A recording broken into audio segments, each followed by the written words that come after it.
Meskipun gagal total di Denmark Open 2025, Fajar dan Fikri kini membidik kebangkitan dramatis di French Open 2025 yang sudah di depan mata.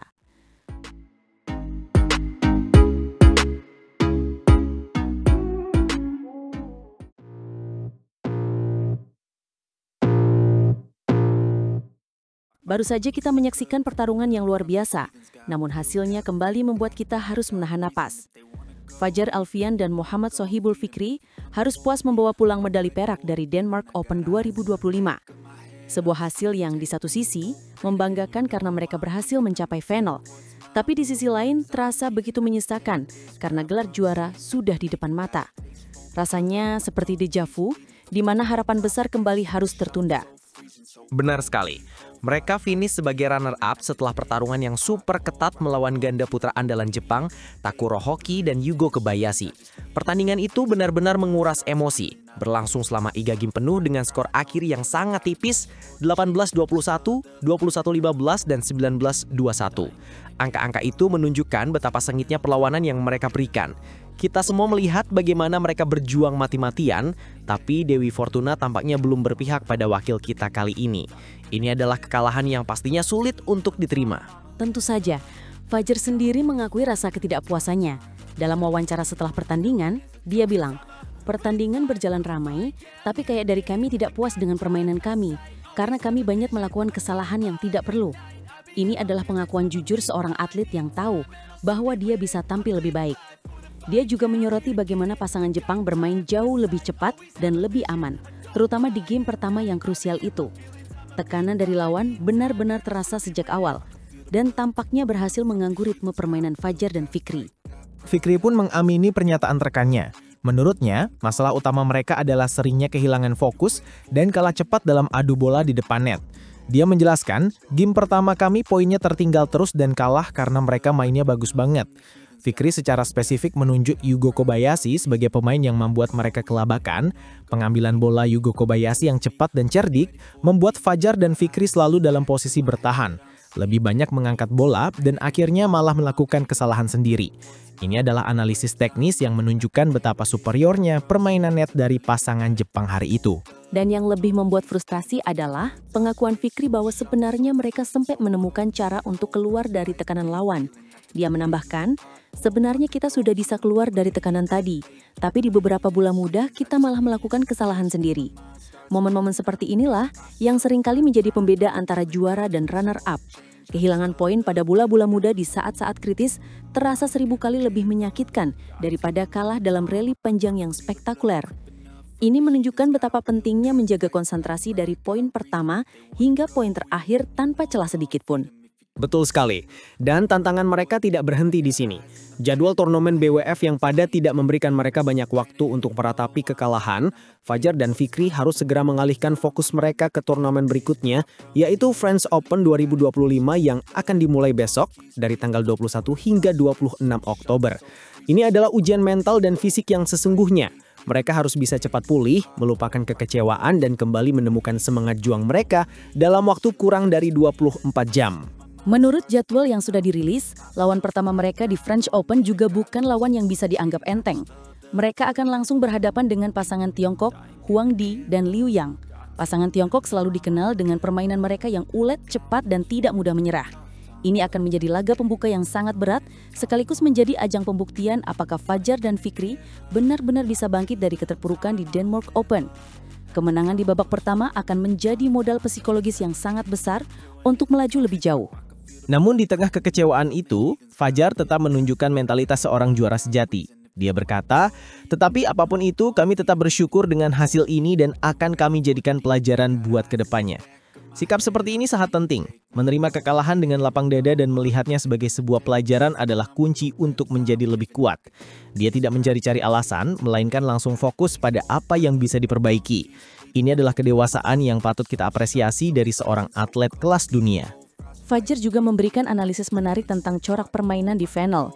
Dia menyoroti, apalagi tadi hampir tidak ada bola rally, banyak beradu bola drive terus. Bola cepat istilahnya, jadi fokusnya harus benar-benar bisa dijaga. Ini mengkonfirmasi betapa cepatnya tempo permainan ganda putra modern. Pertarungan tidak lagi didominasi oleh rally-rally panjang yang indah, melainkan adu drive cepat dan permainan nolop yang membutuhkan refleks dan fokus tingkat dewa. Siapa yang lengah sepersekian detik, dialah yang akan kehilangan poin. Tepat sekali.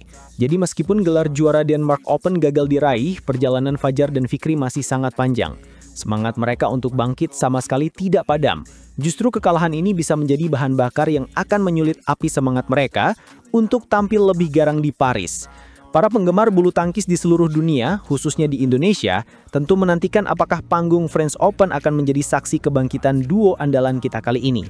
Siapa tahu Paris justru akan menjadi tempat di mana mereka akhirnya bisa berdiri di podium tertinggi. Mari kita doakan yang terbaik.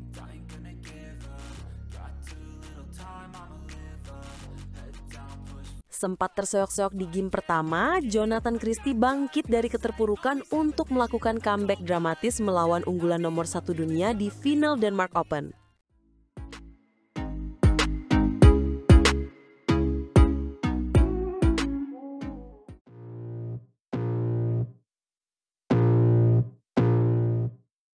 Para pecinta bulu tangkis Indonesia sempat dibuat menahan napas kan?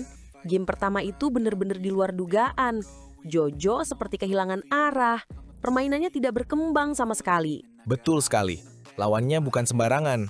Shi Yuki dari Tiongkok, unggulan utama dunia. Dia tampil sangat dominan di awal. Jojo, yang kebetulan bermain melawan arah angin, terlihat sangat kesulitan. Pukulan-pukulannya seringkali tidak akurat. Entah itu keluar lapangan atau tanggung yang langsung menjadi santapan empuk bagi si Yuki. Skornya pun cukup telak, 13-21. Di titik itu, banyak yang mungkin berpikir bahwa gelar akan lepas dari genggaman. Apalagi, Jojo adalah satu-satunya wakil Indonesia yang tersisa di babak final. Beban di pundaknya pasti sangat berat. Benar, tekanan sebagai satu-satunya wakil di final pasti luar biasa. Tapi disinilah mental juara berbicara. Memasuki game kedua, kita melihat Jonathan yang benar-benar berbeda. Ia tampil lebih tenang, lebih sabar, dan yang terpenting, lebih cerdik. Ia tidak lagi terpancing permainan cepat si Yuki. Sebaliknya, Jojo mulai mendikte ritme permainan. Ia memaksa si Yuki untuk bergerak ke seluruh penjuru lapangan dengan penempatan bola yang akurat. Tepat, Jojo melakukan penyesuaian strategi yang sangat krusial. Dalam rilis resmi PBSI, Jojo sendiri mengakui bahwa faktor kondisi angin sangat mempengaruhi strategi bermain. Di game kedua, ia berada di sisi lapangan yang lebih menguntungkan. Ia bisa mengontrol shuttlecock dengan lebih baik. Pukulan-pukulan silangnya mulai efektif. Smash-smash tajamnya kembali mendarat dengan sempurna. Shi Yuki, yang tadinya di atas angin, mulai terlihat frustasi. Ia mulai banyak melakukan kesalahan sendiri. Jojo pun berhasil merebut game kedua dengan skor 21-15. Pertarungan pun harus dilanjutkan ke rubber game. Tensi pertandingan semakin memujak. Para penonton di Jyske Bank Arena Odense benar-benar disuguhi tontonan kelas dunia. Di game penentuan ini, Jojo tidak mengendurkan serangannya sedikit pun. Ia langsung tancap gas sejak awal. Ia berhasil unggul cepat dan menjaga keunggulan poinnya. Jojo mengatakan bahwa kunci kemenangannya ada di awal game ketiga, di mana ia berada di sisi lapangan yang sama menguntungkan seperti di game kedua. Betul, ia memaksimalkan keuntungan itu. Ia terus menekan Shi Yuki, tidak memberinya kesempatan untuk mengembangkan permainannya. Setiap kali Shi Yuki mencoba bangkit, Jojo selalu punya jawaban. Pertahanan Jojo juga sangat solid. Ia mampu mengembalikan smash-smash keras dari Shi Yuki. Puncaknya, dalam sebuah rally panjang yang menguras tenaga, Jojo berhasil memastikan kemenangannya. Ia menutup game ketiga dengan skor yang sama, 21-15.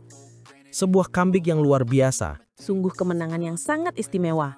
Ini adalah gelar Super 750 pertama bagi Jonathan di Denmark Open.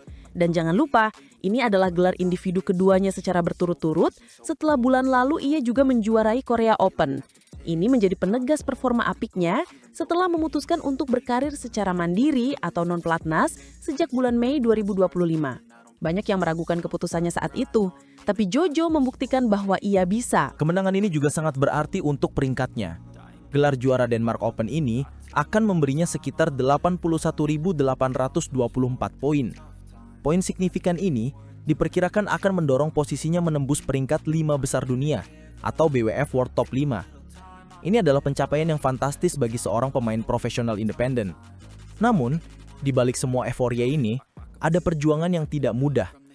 Jojo sendiri mengungkapkan bahwa kemenangan ini adalah hasil dari proses panjang. Iya, dalam wawancaranya, Jojo terdengar sangat emosional.